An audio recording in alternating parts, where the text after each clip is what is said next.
This podcast is brought to you by Jupiter Medical Center, rated #1 for quality, safety, and patient experience. Jupiter Medical Center is your choice for world-class healthcare. With state-of-the-art facilities and leading-edge technologies, their award-winning physicians provide the highest caliber of care for the community. Jupiter Medical Center is proud to announce the opening of the all-new Johnny and Terry Gray Surgical Institute featuring the latest in innovative surgical care. To learn more, visit them at jupitermed.com.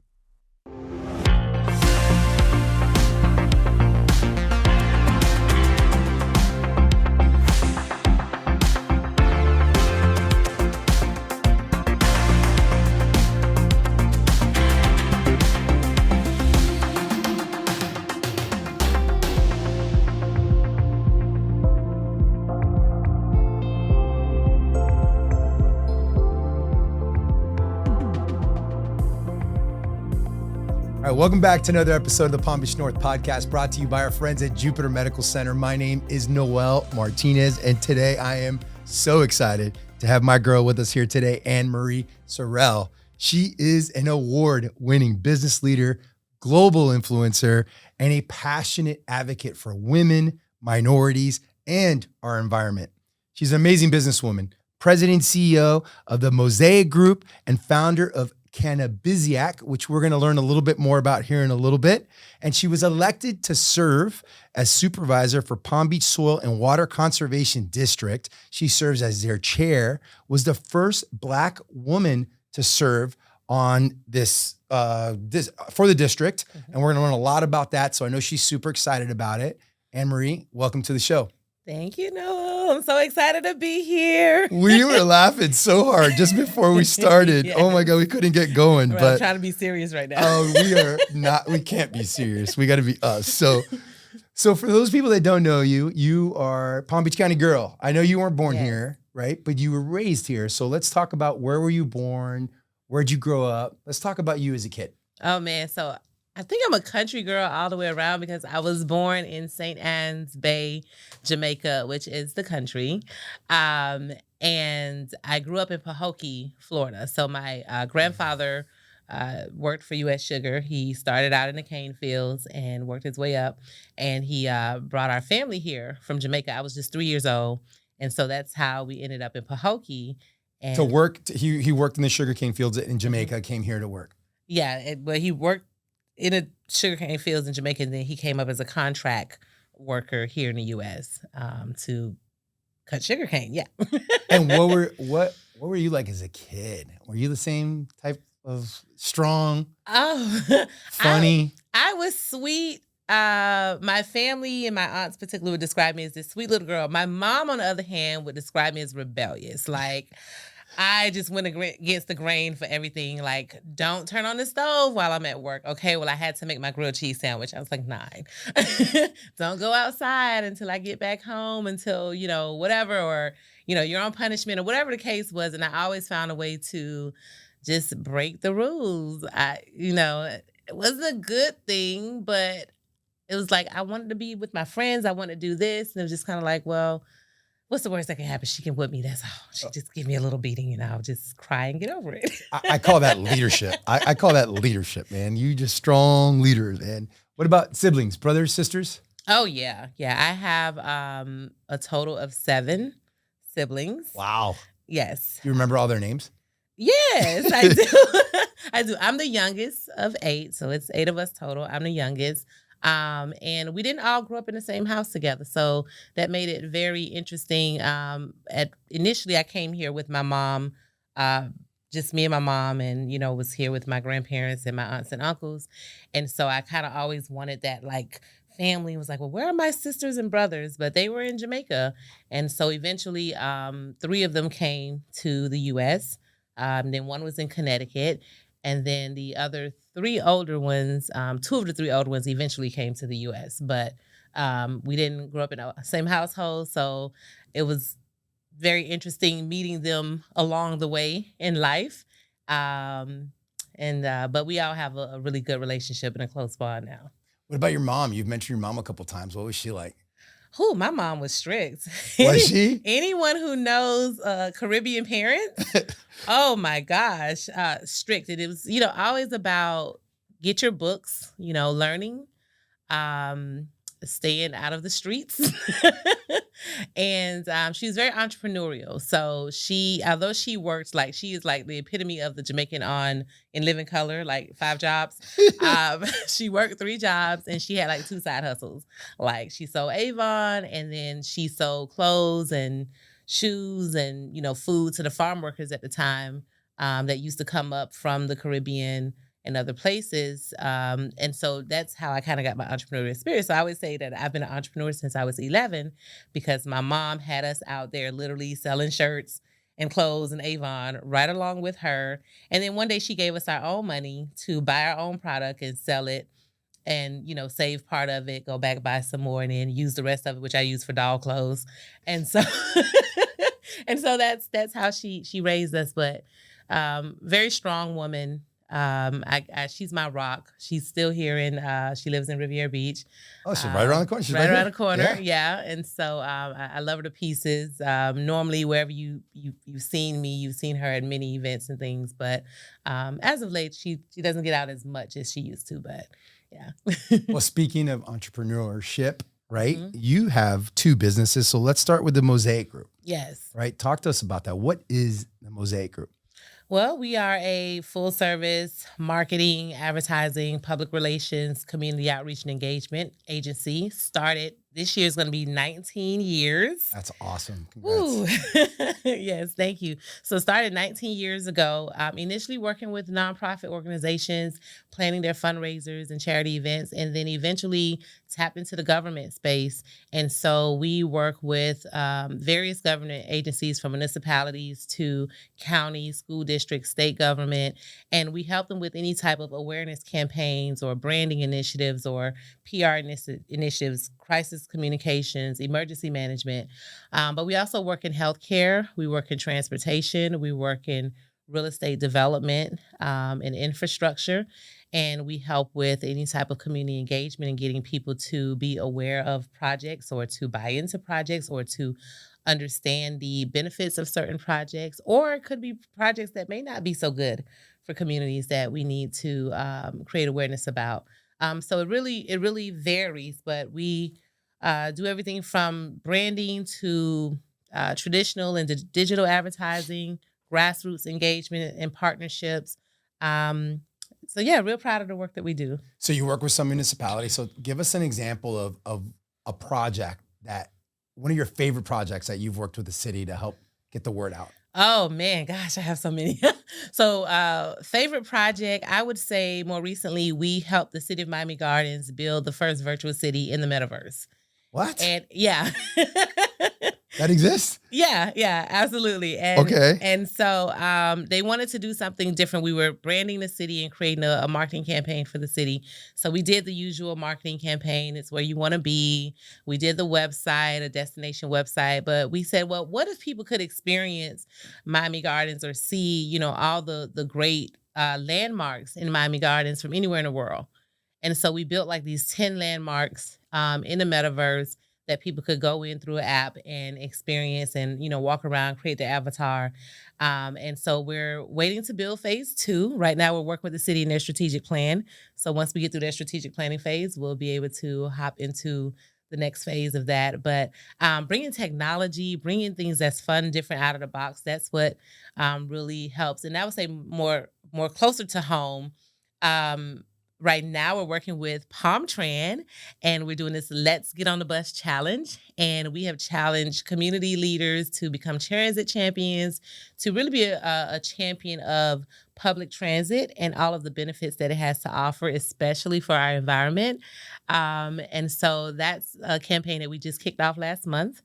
And we have some pretty heavy hitters who are competing for the top transit champion spots. What, do they get points for how many times they ride the bus? Or how does this work? Tell me about it. Well, how it works. Here's your chance to promote it right now. Yeah, how it works is anyone who joins the team. So like, for example, since we were talking about North Palm, Mayor Chelsea Reed, we just had her move and mingle.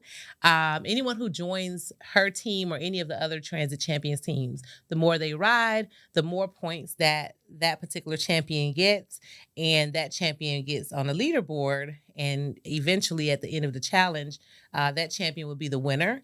And they'll be able to also select their top riders And those top riders will get some great prizes that we've gotten from like Palm Beach Zoo and the Norton Museum and so many other local gems in our community that's sponsored these different prizes for people. And then those who don't join a team that just rides Palm Trend, they join a challenge.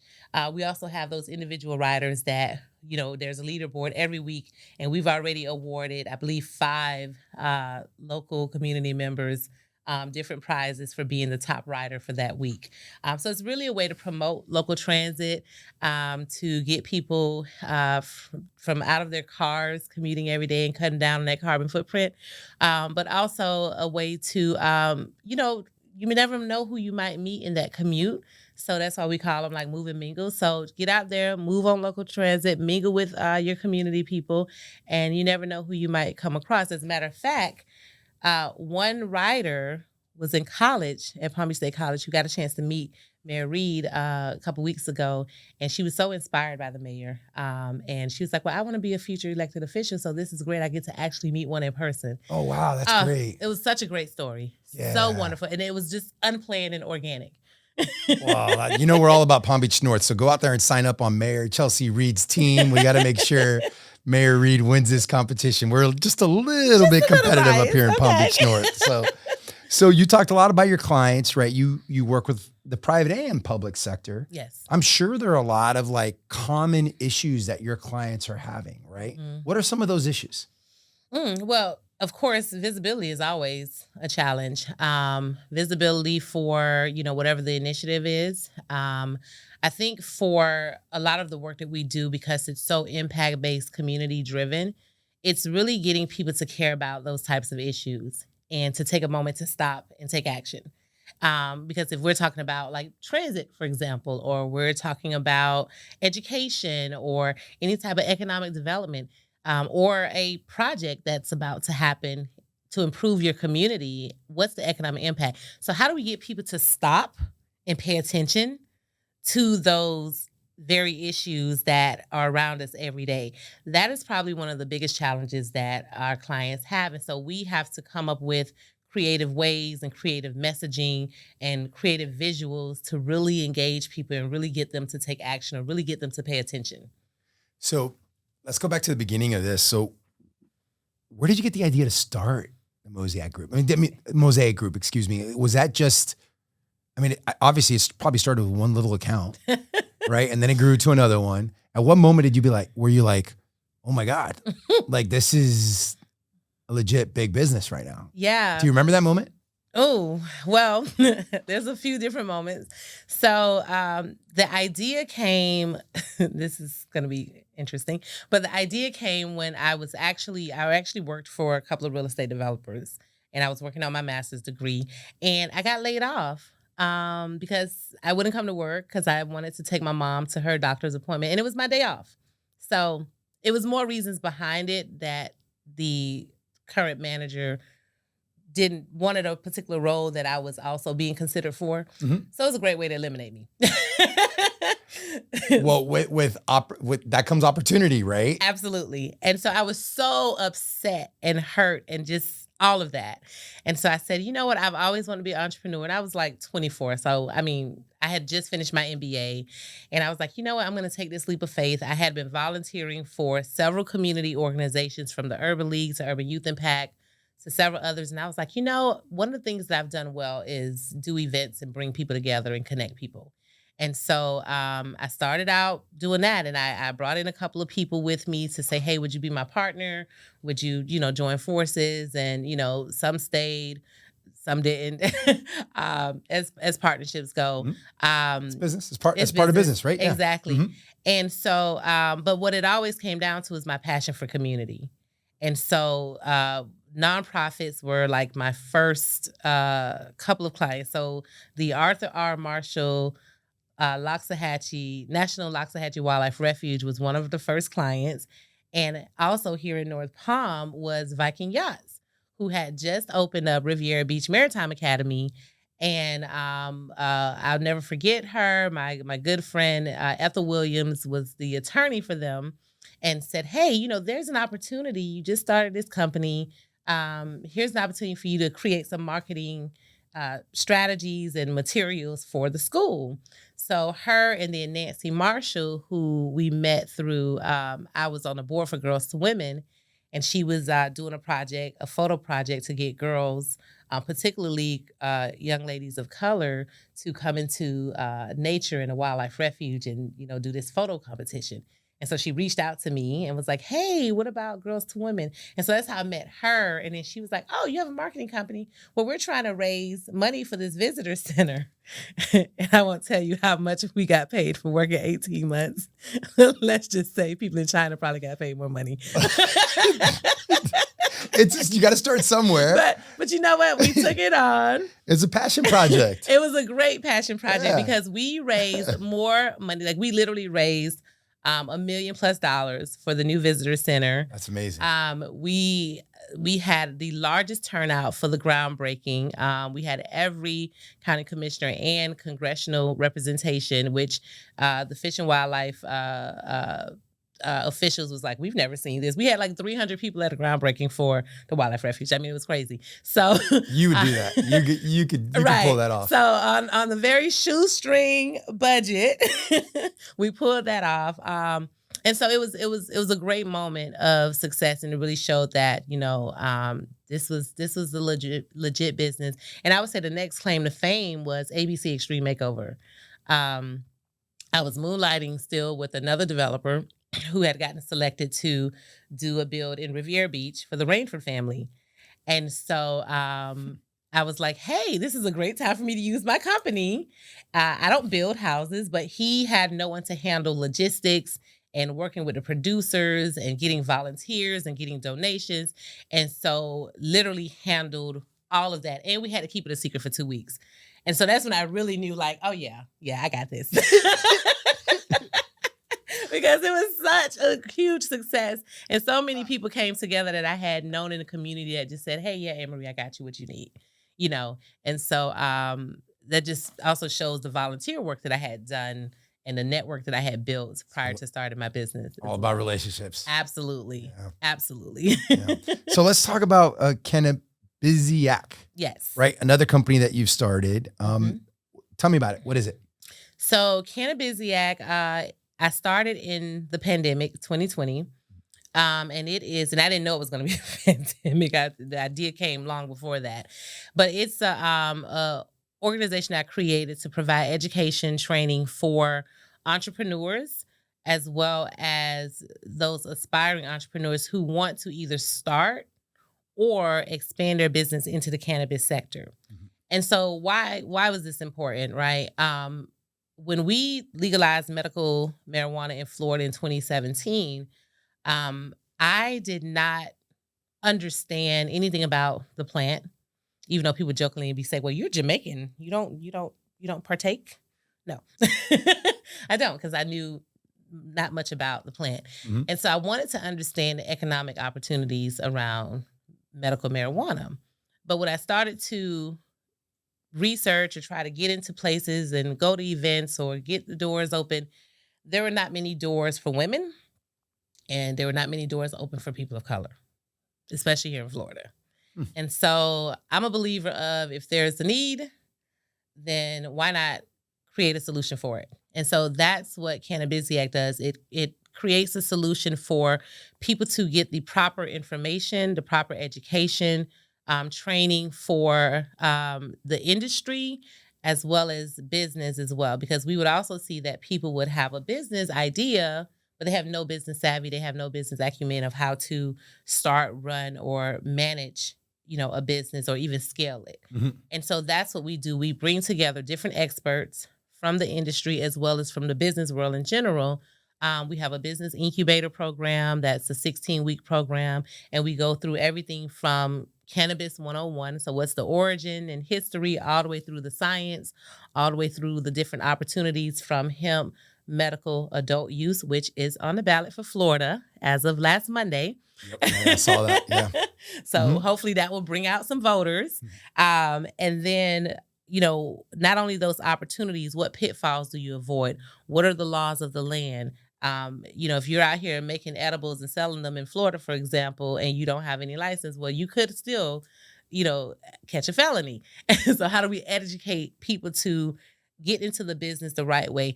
And then for those who have actually been incarcerated, and still are incarcerated, how do we create a pathway for them when they're released, or when these laws change and everybody now can be released back into their communities?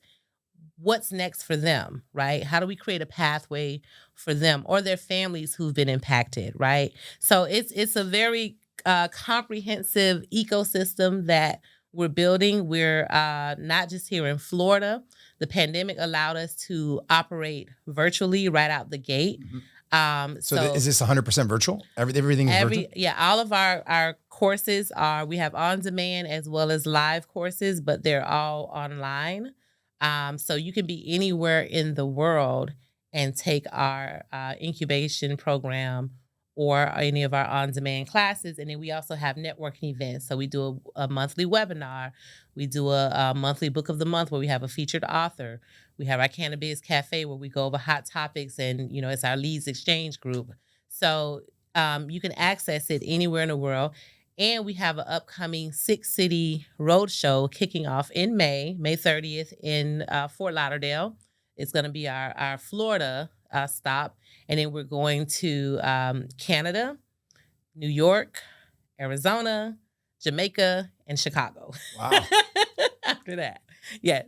Wow. And it's our Get in the Biz roadshow. So, yeah.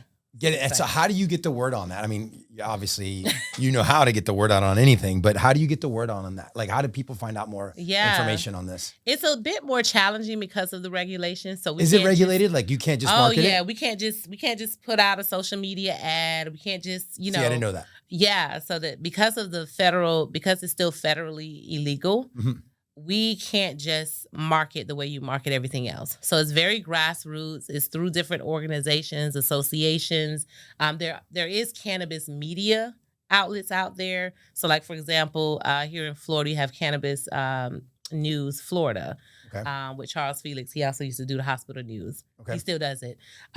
So we'll reach out to like cannabis-specific publications, cannabis-specific media, and then we'll post on those platforms that are cannabis friendly, like LinkedIn. So LinkedIn is friendly, but some of the others are not so friendly for cannabis marketing and advertising. So very grassroots.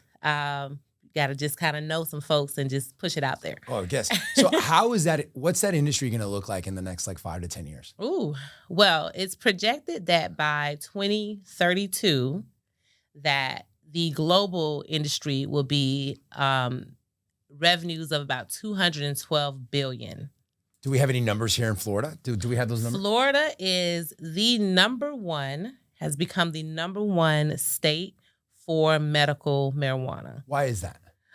Well, we have a pretty huge market share. TruLeaf has probably the largest market share in Florida right now. TruLeaf is a farmer? TruLeaf is a dispensary. Okay. Well, let me not say just dispensary. Just to show you, I don't know anything about vertical. Okay. So Florida is vertically integrated, where you have to literally go from seed to sale, meaning that from the seed to farming so they have a whole team that they put together.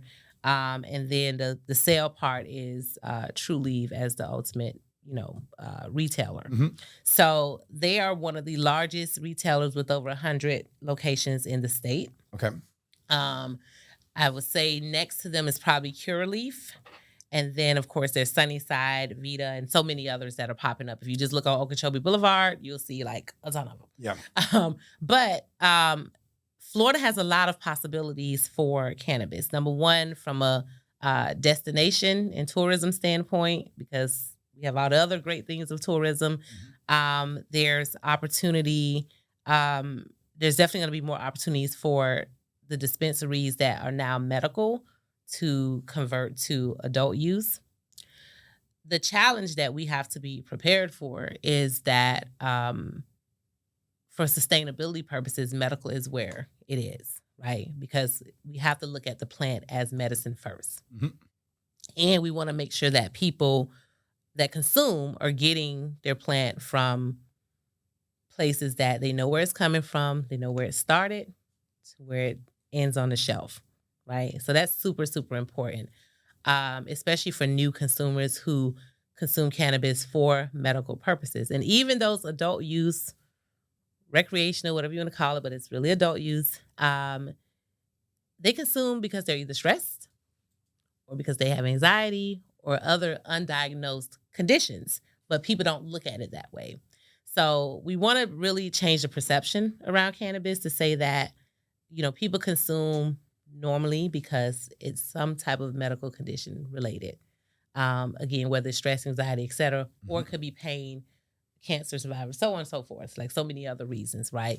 But there's a lot of opportunities. So our job at Canabisica is to take it beyond just thinking about growing and retail, because most people only think, oh, I can grow, I can have retail. Well, no, there's an entire supply chain. Entire supply chain. You have lots of professional services that are needed. Everything from, if you have a dispensary, who's cleaning that dispensary every week? Well, there's got to be a cleaning company more than likely. If you have a farm, what about the technology to maintain that farm? You could probably be developing devices and different technology. There was a company who developed a whole drone system to help hemp farmers manage their crops and the health of their crops. So, like, literally, if people think outside of the box from just growing and retail, everything in between is needed. And so Canabisica is here to say, hey, here are the other hundreds of opportunities that you can take advantage of. And if you already have a profession or a skill or a business, you can more than likely probably start right where you are with that business and just expand into the cannabis space. So that's what we're doing with Canabisica. Interesting. Is there a state out there that's really doing this right? Oh, every state has their challenges. Every state has their challenges. Every state has their challenges. You would think like Colorado, would be the one that's doing right because they were the first. They were the first, yeah.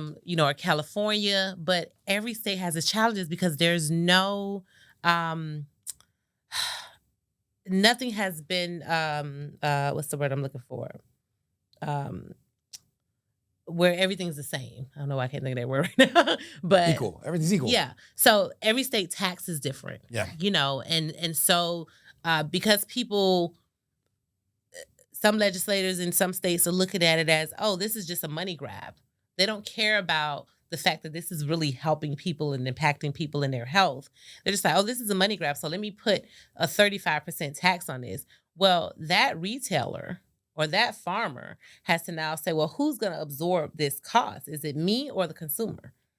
So now the consumer who needs that for their purpose, whatever that purpose is now having to absorb that higher cost. So it also helps the illicit market continue to thrive because you're just going to go down the street and buy it from Bob instead of going to the marketplace where where it's coming from. It's been tested and everything like that, but it costs you a lot more. So if you have to make a choice, right? So every state is very different because there's no standardization. That's the word I was looking for. No standardization with the testing, with the taxing.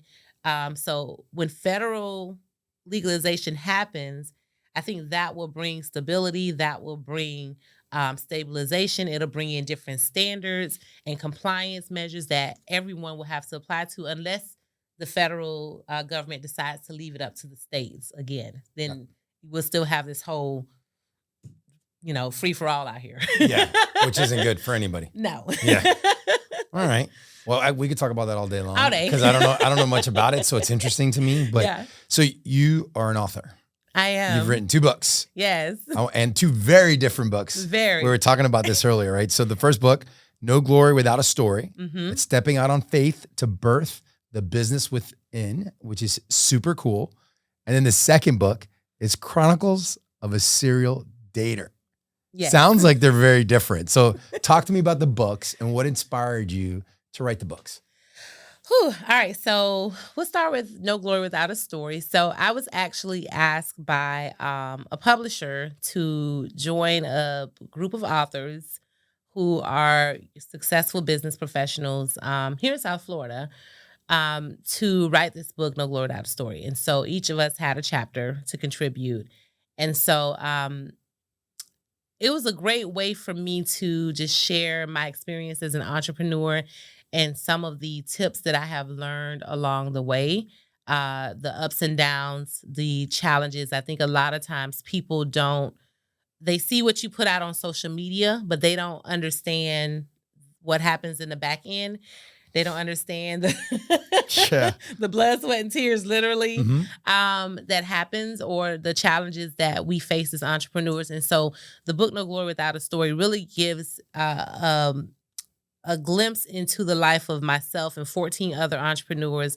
And we get a chance to really highlight a couple of specific points in time in our entrepreneurial journey of, how we've overcome certain challenges, or how we've achieved certain successes, and kind of what it took to get there. And, what are the tips that we leave with the reader, especially those who are an aspiring entrepreneur, or those who are, maybe making a shift from corporate to entrepreneurship, or those who may just be in their first few years of business and they're trying to scale. What does that look like? And just to really show them, like, as you go through these different things, you're not alone. Like, many of us have gone through these different trials and tribulations, where we want, some days we want to just kind of be like, you know what, why am I doing all this? And then you have to just kind of take a step back and be like, okay, I'm doing this for a reason. And it's greater than me, and it's greater than all these different things that I'm going through in this moment. And so it's just a book to really inspire and remind folks of that. Speaking of inspiring, talk to me about Serial Dater. Ooh, okay. Was that about inspiring people to go out and date? No, not at all. No, actually, so Chronicles of a Serial Dater, it's a journey through the good, bad, funny, and steamy of dating and relationships. And they're all true stories. It's like a memoir. And it really starts from like my teenage years all the way to like my 30s. And it's dating, it's no relationship, situationship, relationships, like everything in between. Some guys never even made it to a date. Just the conversation alone was just like, what? But what happened was I would tell my friends about these dates that I go on. They'd be like, oh my God, girl, you need to write a book. And so after hearing that so many times, I was like, well, am I the only one that's having these That's like crazy straight out of a experiences? movie. Come on, man. That's straight out of a movie. I Can you know. imagine being in that? I'd be so upset. I'd be in the book. I'm like, oh yeah, you were on the book. Do you get phone calls? I can't believe you said that about me in the book. I changed the names. Oh my God. Right? I changed the names, and I put a disclaimer. I said, if it sounds like you, it might be. Oh my God. Oh Lord. But it's unisex. It's a unisex read. So there's tips for the ladies and tips for the fellas after each story that I felt were like just lessons learned. And some are funny, and it just takes you on this whole roller coaster. But it is available on Audible. I did voice it myself, and Kindle, and of course I have signed copies as well. Awesome. I might listen to it. I might throw it on in the gym and laugh. I'll be laughing my butt off. Yeah, you might cry on some of them, but Lord, well, you won't cry, but I don't know. I'm a softie, man. You're a softie? Oh, super. Big time. Okay. But yeah, some are very heartfelt. Some are like some deep life lessons in there. Like there's a situation of domestic violence with one of my friends, one of my best friends. And it's interesting because the guy had tried to date me, and we didn't date, but then they got together, and he literally almost killed her, and he got put away for attempted murder. Oh my God. So there's like some that's like really that deep. Mm-hmm. And then there's the guy who I met in Walmart that's like, can you make it clap? Yes.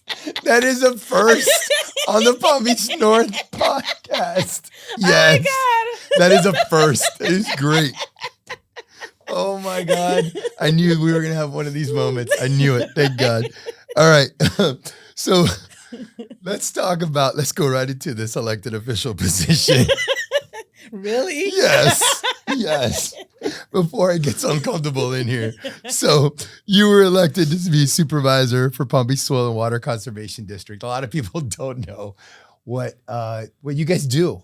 So tell us a little bit about it. What do you guys do there? Yeah. So when I first looked at the position, I didn't totally know what it was either. Mm-hmm. I knew I had seen it on the ballot, and I had to I had seen it on the ballot, and I had, was like, oh, okay, this person looks like they're ideal, I guess. But what do we do? So there's a soil and conservation district in every county. in the state of Florida. And so what we do is we basically help the ag community by ensuring that they're using best management practices when it comes to water conservation, soil and the health of the soil for our farms, and not just food, but we have like nurseries as well. And so how do we do that?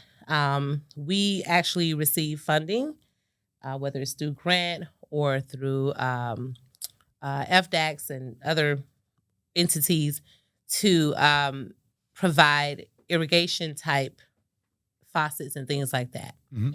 I may not be saying it right, but to help them change out their irrigation system. So if your irrigation system is using too much water, then how do we come in to fix that and make sure that you're using the proper system?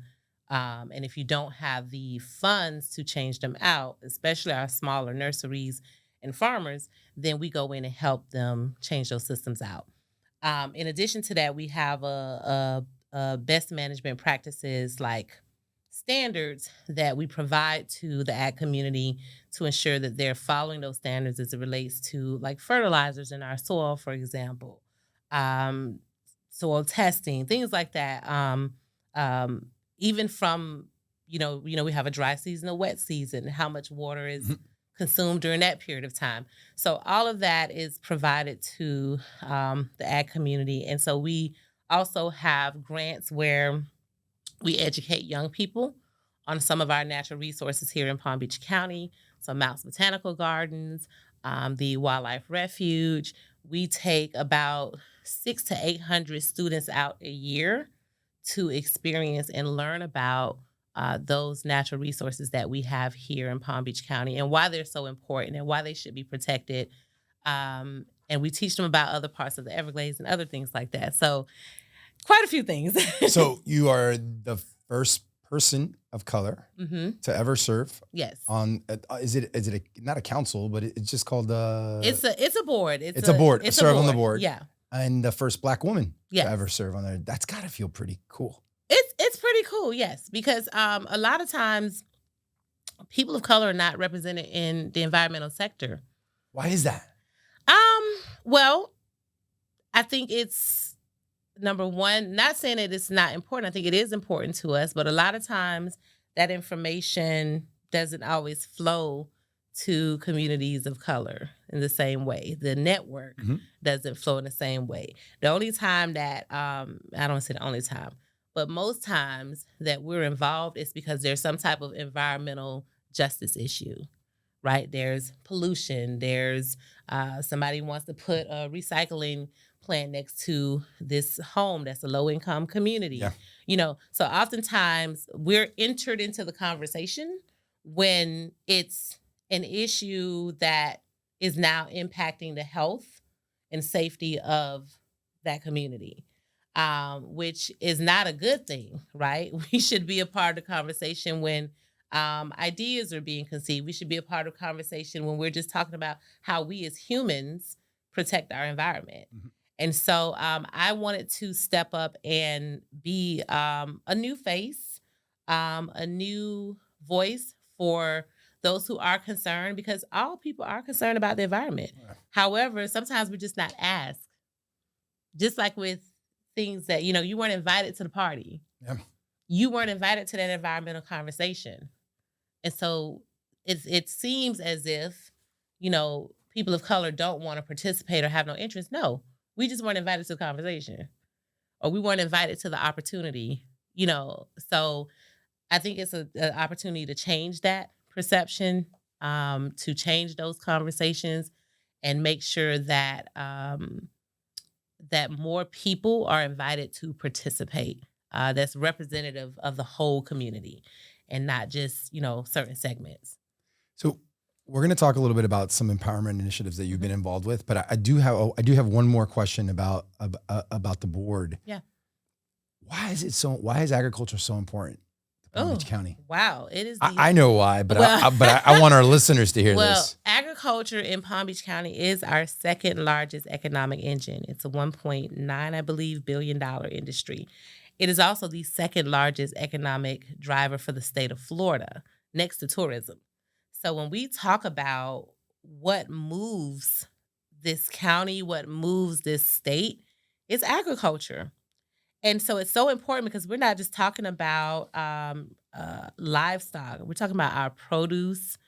Palm Beach County alone, we produce lettuce, corn, peppers, tomatoes, rice, sugar, and so many other things that come right out of Palm Beach County and gets distributed to other parts of our country as well as even other countries. So it's such a huge component of our economy here, and I really want people to understand the importance of it. We have to fight very hard to preserve agriculture because our farmers, they have challenges. They have a lot of challenges, not just weather challenges. Recently, with the immigration law, that's been a challenge for some of our farmers. We have challenges when it comes to, and not to get very political, but there's a battle across the state with developers and farmers, right? Because developers want more land. Who has more land? Farmers. So how do we find that balance where, everybody can play good in a sandbox and not destroy either industry? I don't know the answer to that, right? But that's the constant battle for some of our farmers is that their lands are being threatened as well. So there's a lot to be considered for agriculture and why we have to really be advocates for the second largest industry in our state and in our county. Great. Yeah, I thought we had to bring it. We had to make sure we touched on that. We had to before we went on to it. So I talked a little bit about some of the empowerment, and you've been involved with some empowerment initiatives, Black Girl Magic Global, Black Business Loop. You were involved with the National Black Economic Conference. Mm-hmm. What's the story behind these initiatives and how are they impacting people's lives? Yeah. So most of these initiatives started, I was take it back to Black Business Loop and the National Black Economic Conference. In 2009, I was reading Black Enterprise magazine, and that's when I discovered that there was a National Black Business Month, and it was sanctioned under George W. Bush. So I was like, I didn't know about this, right? Since 2004. Okay, 5 years, nobody knew. And it was founded by these two gentlemen out in California. Well, I had never heard of it here in Florida or anywhere else. And so I decided, let's do something about it. So we put together what was initially called the State of the Black Business, first event down in Boca. And that was in 2009. And I've held an event every year since then, with the exception to last year. I'm going to bring it back this year. And so it grew so much. And the reason that this was important was because before the whole George Floyd and everybody wants to help Black-owned businesses and it became a thing, Black-owned businesses and minority-owned businesses as a whole have always been disenfranchised, have always been, left out of conversations, left out of opportunities, right? And constantly having to fight and, different programs at the government level, would try to help. But even those programs would have huge disparities as we see in different disparity studies. So number one, it was a way to create, what's the state? How are we doing? What's the pulse check on Black-owned businesses? Do we have many? And if we do, are they successful? Are they growing? Are they just 1-2 person shops, or are they actually scaling, right? And if they're not, why not? And what are the opportunities? So it started looking at kind of taking a report card is what we would do initially. But then we grew it and said, well, we know what the challenges are. Great. We figured those out the first few years.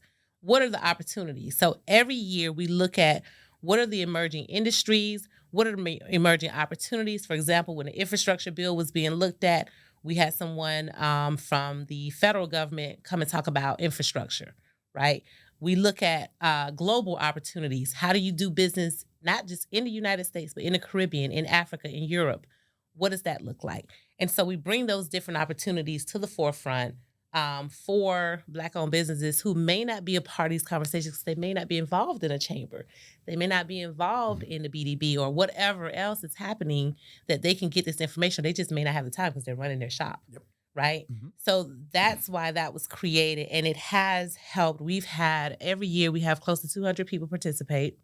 The pandemic allowed us to go national with it, which is where we were virtual for a few years, and we had people from all over the country and even other the Caribbean and Africa participate as speakers and bring that information. So very proud of that. And then Black Girl Magic Global. There was a whole Black Girl Magic movement at the time. This was probably 2014, 2015. And it was a sense of pride with Black women where we just felt like, we could highlight Black excellence and not all the negativity that you see of Black women and the negative images that you see of Black women in the media or in music videos, et cetera. So we wanted to create, and I personally wanted to create a local sense of that pride. And so created Black Girl Magic Florida and then changed it to Black Girl Magic Global. And we would just have these networking events. And I tell you, I had women who I thought I knew everybody in Palm Beach County and South Florida as a whole. But we'd have 500-600 RSVPs, 200-400 women show up to these events. I had only known maybe 20% of them, had only seen maybe 20%. That's awesome. And they were looking for a place to connect with like-minded women, to not just network, but just to share in whatever experiences and just really connect. A lot of them weren't a part of sororities or any particular associations or groups. They were just women that was like, hey, I'm just trying to meet other women and get connected. So that's kind of how that came together. So we just wanted to honor that. So community impact, you're involved in a lot of different things. You've mentioned a lot of different organizations that you've worked with, Girls to Women. We know each other through Leadership Palm Beach County, Leadership Florida. You do a lot. You serve. You're an elected official. You serve the community. Yeah. How do you measure your community impact, and why do you do it? Oh man, how do I measure it? I don't think I do. You just do it. I just do it. Then why? Do you do it? I always say that I'm not to be religious because I'm not a very religious person, but I would say I'm spirit led. And so spirit and solution led. Those are two things, right? My two S's. I see a problem. I don't see a solution. And I think about it and I go internally and I say, well, is this something that I need to tackle? Right? And if the spirit leads me to do that, then I do it. Now, it may succeed. It may not. I don't know. But we're going to do it. Right? And so that's just kind of how I've always functioned. Of course, I try to engage help as needed.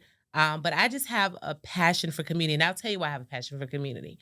Because growing up in Pahokee, small town, anybody who knows Pahokee, Belglade, South Bay, small town, we didn't have a lot of resources, but we had a lot of love and we had a lot of community. And there were women in particular who volunteered for us as young people and students. They gave their time, whether it was tutoring or starting a girls group or whatever it was that they saw were missing, and they started and they brought us together. That's how Girls to Women, I'm one of the first graduates of Girls to Women. A teacher started that at Pahokee High School because she got tired of seeing all the girls getting pregnant at the early age of 13 and up. And she wanted to make a difference. And so she started that organization. I was one of the first girls to go through there where they brought all these professional women in from all different backgrounds and walks of life. And they came and poured into us and showed us that there's things to do and a life to have outside of what we have seen in Pahokee. It gave us such great exposure to the finest restaurants, to the Kravis Center, to whatever it was that they exposed us to that we had not been exposed to. And so being a part of that give back, someone seeing that these women in particular had poured so much into not just me, but the other girls in our community and boys, it had always put something in me that I need to do this. I want to be able to do the same thing for somebody else. So that's why community has just been the central part of my life, is because someone really took their time to give back to me. And anytime that I'm able to do that in any way, shape, or form, I just do it and be like, all right, did it work? I don't know. But I did it. But I did it. I got goosebumps. You like giving me goosebumps over here, man. All right. So you have accomplished a lot in your career, Yeah. right? At such a young age, right? You've won all kinds of awards. Like I got a big list here, right? Florida Top 100 Women-Led Businesses by Women's Edge. Power 250 in South Florida Business Journal's Ultimate CEO, youngest ever, I believe. Yes. That's amazing. Like, what are you most proud of? That's a loaded question. Out of all your accomplishments, this one really touches my soul, Noelle. Wow. Just too many awards. You can't think of it? It's not even, so I would say I was surprised at all of them, but the Ultimate CEO most recently, like I literally cried the day. And I'll tell you why, because I was having such a tough day. Oh my God. I don't even know what exactly it was, but some business challenge, right? And I was literally on the brink of just like, oh my God, freaking out. And the publisher, Melanie Dickerson, called me and she said, hey, I have, something I want to tell you. I want to share with you. And I'm like, okay, what's going on? And she's like, well, our team has made our selection for the Ultimate CEO Award. We only give 15 of these a year to the top CEOs of, these are like major companies, right? And we felt that you were one of the most deserving persons for this year's award. And I was like, what? I was like, who? Me? I was like, you calling for, she's like, yes, you, Ann Marie. And I literally just paused and it was just, I don't even know how to sum it up, but I had seen people in the news, like I've been subscribed to South Florida Business Journal for like pretty much as long as I've been in business.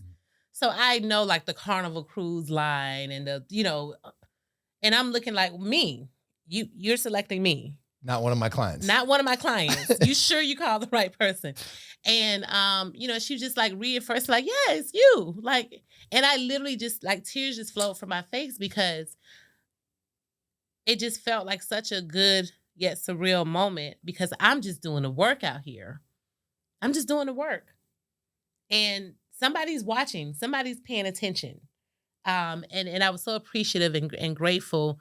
But I was so humbled and honored and just in awe all at the same time. And even at the event, my good friend was there because I'm there and it's like Rex Kirby and like Cheryl from the South Florida Y, who's been in her career for 30 plus years and doing all this. And I'm like, and my friend, she's like calming down. She's like, it's okay. You're supposed to be here. Absolutely. You're supposed to be here. It's okay. And so being able to remind myself that it's okay, I'm supposed to be here was a big deal. It was a big deal. So I would say that was a very proud moment.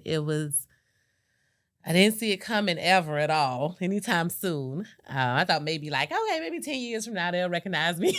Wow, that's super sweet. I really thank you for sharing that. Like, that's a good moment. All right, well, last question. Like, what's next? Like, what's next for you? Well, definitely going to continue to focus on the things I have in front of me. What I've learned over the last few years, especially during the pandemic, is being a little more present.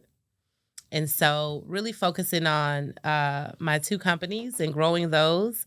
I hope that I will have a seat in November because we're still waiting to hear. I'm supposed to be on the ballot, but we're not because the district lines were drawn and we don't know what's going on with that. So hopefully I'll be able to remain in my seat. I do enjoy the work we do at Palm Beach Soil and Water Conservation District. So I do hope to remain in that seat for a little bit longer. And I do have a journal coming out called Live Audaciously. So more to come on that, where I'm launching what we call the AM Tribe.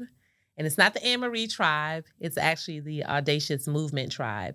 And it's really to encourage anyone who has a dream or an aspiration or a goal to just be courageous and be bold and don't shortchange yourself. Like, just go for it.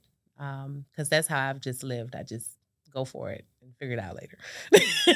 Well, keep an eye out for that. That's coming. Yes. All right. So that's coming. Awesome. Well, thank you so much. This was awesome. Thank you. You were so good. A lot of fun. I feel like I got to know you even more. Oh, thank you. Yeah, this is really, really good. Everyone listening, I just want to thank you guys for tuning in. Really appreciate it. Want to thank our friends at Jupiter Medical Center for being such a great supporter of the Palm Beach North podcast. Please make sure to like, follow, share, tell everybody about all the amazing things going on in the Palm Beach North community. We look forward to seeing you in a couple weeks. Thank you so much. Bye.